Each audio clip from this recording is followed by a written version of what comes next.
welcome to day one of the challenge.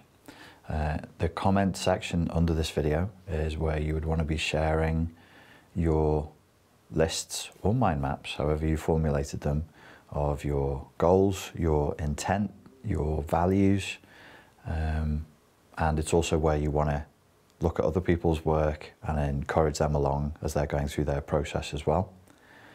So today you will do your meditation, you will do some movement, and you will be writing these lists out so that you set an intent. And you do this in the first part of the day. The reason for doing this is so that you start with the day in a conscious way. The whole process that we're looking for here, and it is, as I said, it's an easy process. There's no, we're not applying any major pressure here. You're moving somewhat out of your comfort zone. You're pushing the comfort zone.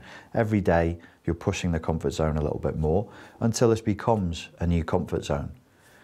When we wake up, we're coming from kind of psychosis, really, because if the way the world, if you interacted with the world the way you do in your dreams, where you are asleep and you are literally unconscious, there are fantastical things happening. You feel feelings that you wouldn't normally feel. You're making associations and probably even speaking languages that don't even make sense to anybody outside of yourself.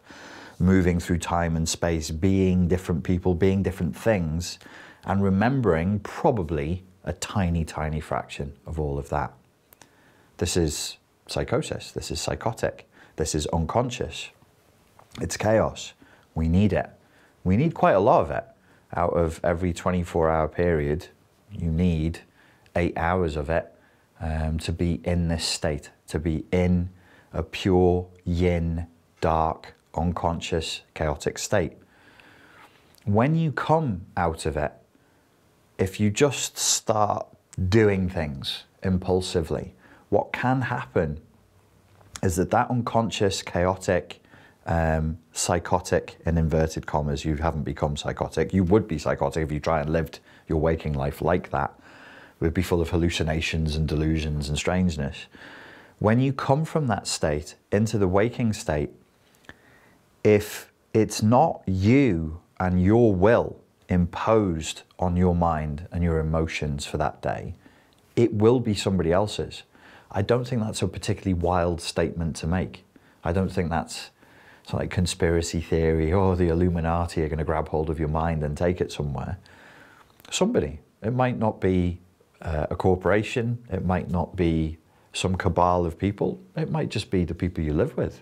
It might be your neighbors. It might be, I don't know, the world. You could wake up and stub your toe accidentally whilst you were half asleep and looking at the world out of one eye, be in a lot of pain, and that could alter your mood. It could alter your intention for the day.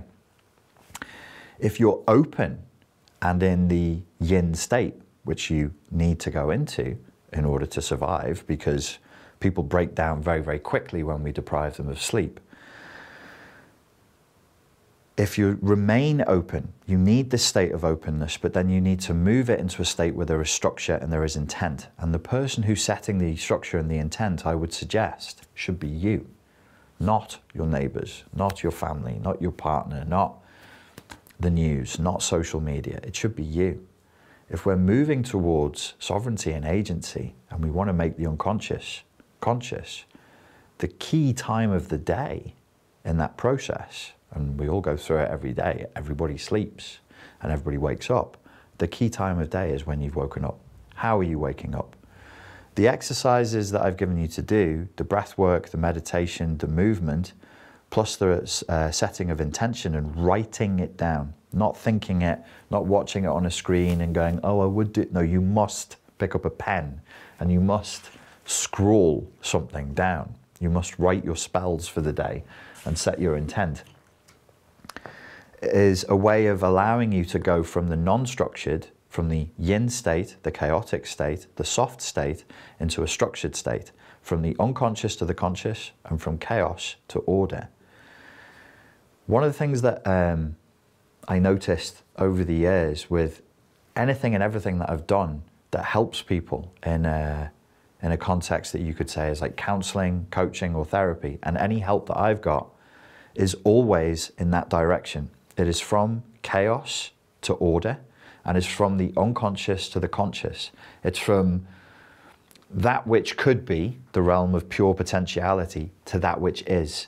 And it needs to be directed. It needs to be given a direction. It needs to be given a focus. So on day one, the theme that I want you to take some time to think about, and the way I want you to be thinking of this whole process is, you're applying order to chaos.